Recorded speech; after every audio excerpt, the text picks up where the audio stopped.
What's up, everyone, and welcome down to another episode of Zetro's Toxic Vault. What's up with your spider today? Your red rum spider. He seems a little feisty. Well, he's looking forward to the viewer comments. That's what it will think. That's what it is. He likes to hear the comments when we say his name. Yeah, he does like his name called like all of you do, which is fine. So today we are going to do another episode of viewer comments. We love when you guys leave us comments on the internet because it's so easy to do and it's easy for us to read. Now that we've got a PO box, we're making you send us stuff. So we're going to try to do a whole episode. I think that'll be next time. That's what you said, right? Just where we're going to use your postcards and letters. So anyway. Always trying something new. Always trying. So innovative. Walt, yep. What do you got first, Walt? All right. I'm going to just start off where I left off because I think we're going in chronological order. He's going chronologically. Wow. Can you say that word again? Chronologically. No, don't do me. Anyway, so this one is from your son Nick Souza's on the Hatriot on his interview. Did Nick use bass drum trigger sensors on the Heroes album?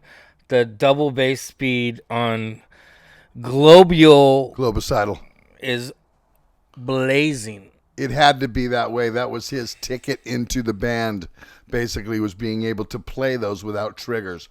Although I think we did use triggers on those, but we had to play that song live. And so recently I've had Alex Benton on the show, and he played it on the demo, and it's one of those things where that double kick is so quick. So it's funny that triggers can be kind of a controversial thing.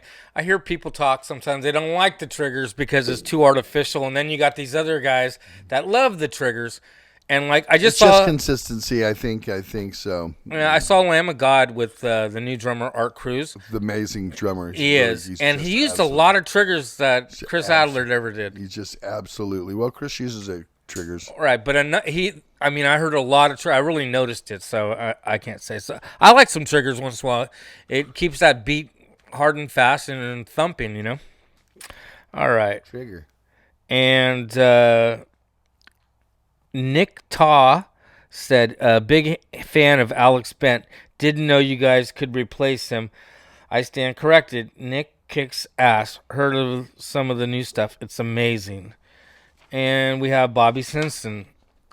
When I attended the Testament Hatriot show at Ace of Spades back in September, I had never heard anything of Hatriot. Looking at their artwork and their merch stand, I was like, who the fuck are these guys? Well, you can't judge a book by its cover. I watched Costa setting up the gear and thought he was one of the roadies helping out. He had an old T-shirt, cell phone in his back pocket, and then when he came on and started, he grabbed the guitar. Holy fuck, it was fire. Hugely impressed by Costa and Nick Cody. Kick-ass show.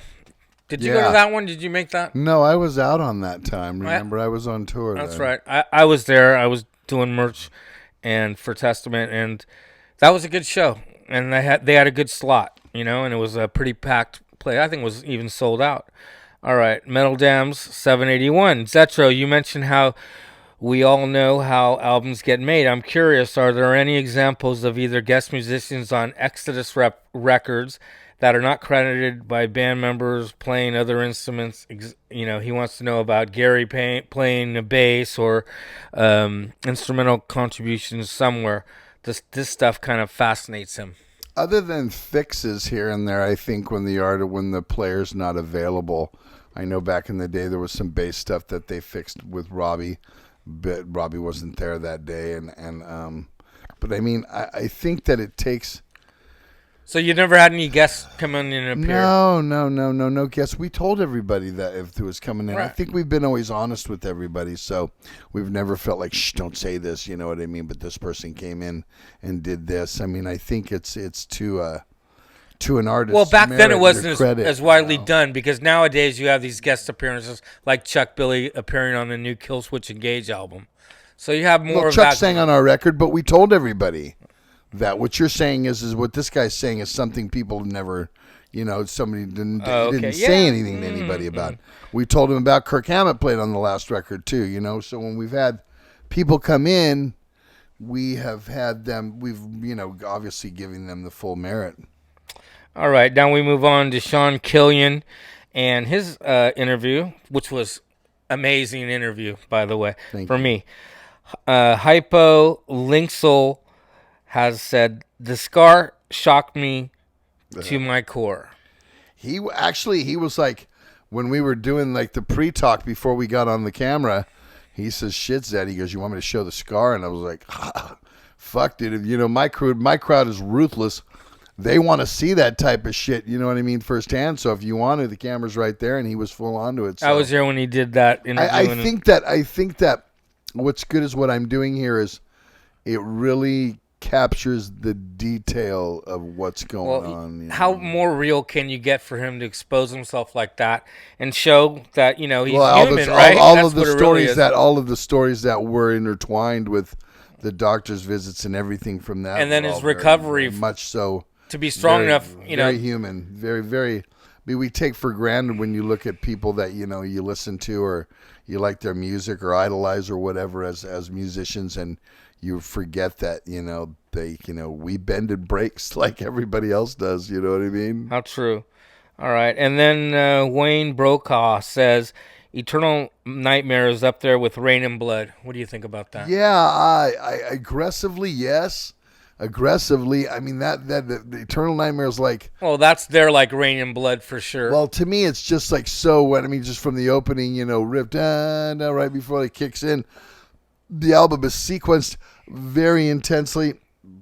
All the songs are very much in your face. The subject matter is very controversial on every level. So, I'd have to say, yeah. I mean, it's definitely very brutal. And brutal is my right. my That's a synopsis of classic that. heavy album. Well, yeah, it is. And it always a lot of the baffles Bay me how they Area's didn't get bands' bigger first than what they records were. are. Well, I mean, a lot of the Bay, like I'm saying, a lot of the Bay Area's bands' first records you look at and go, wow. If you look at Bonded by Blood, Exodus, Kill 'Em All, fucking Metallica, The Legacy, Testament, Right. fucking Death Angel, the Ultraviolence, But everything that you touched. Since they broke up and they took a long break, Forbidden. they almost Forbidden became Evil. a cult Violence, kind of band, like a band that kids never got to see. But then that music lives on, and then that's the thing with music. Music always lives on. That's and then they what's great became about more of a cult fascination, right? I think that's great. Okay, good. And Mr. Astrodol says, great interview. Great to see Sean back. By the way, badass t-shirt, El Duce, and the Mentors. Yeah, I think especially Sean, I remember like always back in the day, he was always a big fan of the Mentors and Il Duce, and I think it goes to the mentality and everything. What a great shirt it is. That's for sure. Another underground. Still kids. And then we got Mark Jaramillion. Sean is a lyrical genius. Between him and Tom Araya, Sean is my favorite lyricist in metal. Definitely hard lyrics to understand. I mean, to follow. One of the hardest I've ever had to learn. And you did a song, so you know. Yeah. And we talked about that before. Mm-hmm. All right. Pedro Resendel says Sean has literally been through hell and beat all of this with his willpower, determination, and lots of support from his wife Dana and the rest of his family, and his brother-in-law, who was the liver donor. He made it through. This is an inspiring story to us all. Sean and Violence, which totally agree there. Yeah.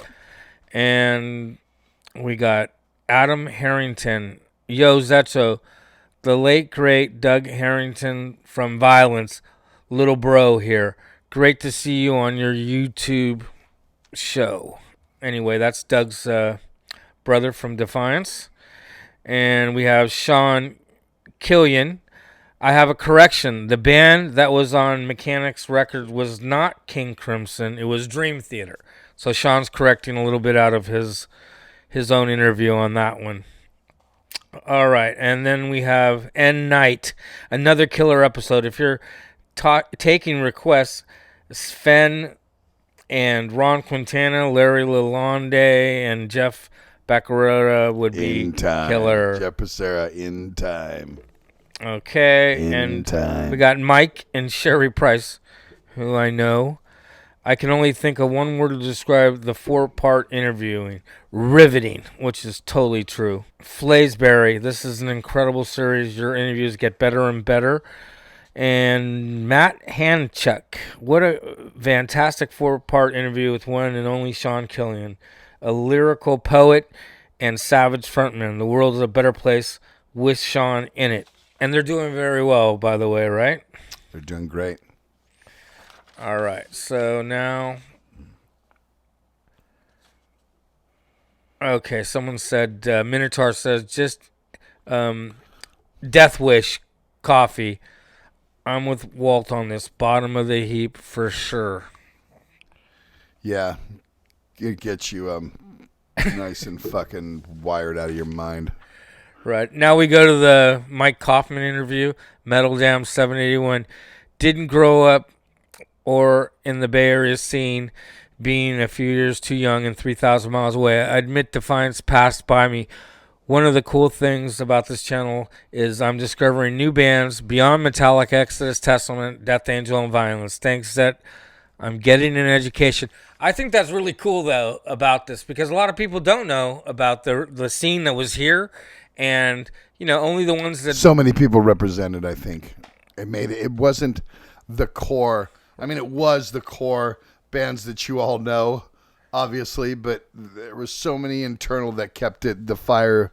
Right, and I think the bigger bands paved the way for that second wave, because once you got in that style of music, you're looking for more, right? Yes. And I think that's what it did. And there were a lot of great bands that came in that second wave and third wave. Okay, and John 1 says, Ozzy with Brad Gillis was killer. I mean to learn Randy note for note on such a short time measure. Short notice, yes, he did. And goddamn Brad might even be more talented than Randy since he didn't go to any musical schools. All right, I have something to say about this. You know, everyone can take someone's music that's already been written and copy it note for note, and that happens in today. But it's the real genius that comes up with it. Technique. But it's the real person that I came up agree. to begin with. But Brad Gillis did do it on a short notice, and he was killer because I saw that tour. Yeah, he was. You know, and Roberto Buatti, do you prefer the Ozzy or Dio era Sabbath? I love them both. It's. I mean, you know, Ozzy's Yin and yang. Exactly. I can't give you one better than the other. Also, Ian Gillian or Tony Martin? Obviously, Ian Gillan, but even the Tony Martin stuff was okay. You know what I mean? Sabbath again. Tony at the helm. All right. And Pat Ellsworth, I love both, but I prefer Ozzy's solo material more. But that's a matter of taste, right? I depending on what area you're talking about, I mean, Ozzy's an icon. You can say no more, you know. Well, they had more years to do more albums. Well, obviously.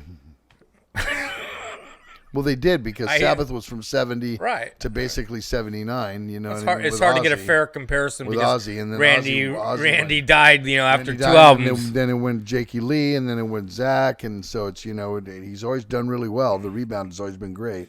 All right, and Zetro, not that I think I'd pull your leg to do this. Next time, would you do an AC/DC? Would be great, like the Love, The Overdose, and Dirty Deeds done dirt cheap covers. He wants you to do something maybe on another album or something. Depending on how that goes. I do my own AC/DC tribute. It's called ACDZ.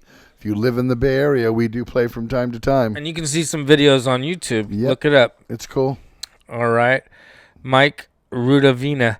Sabbath was probably the most influential band to metal in general.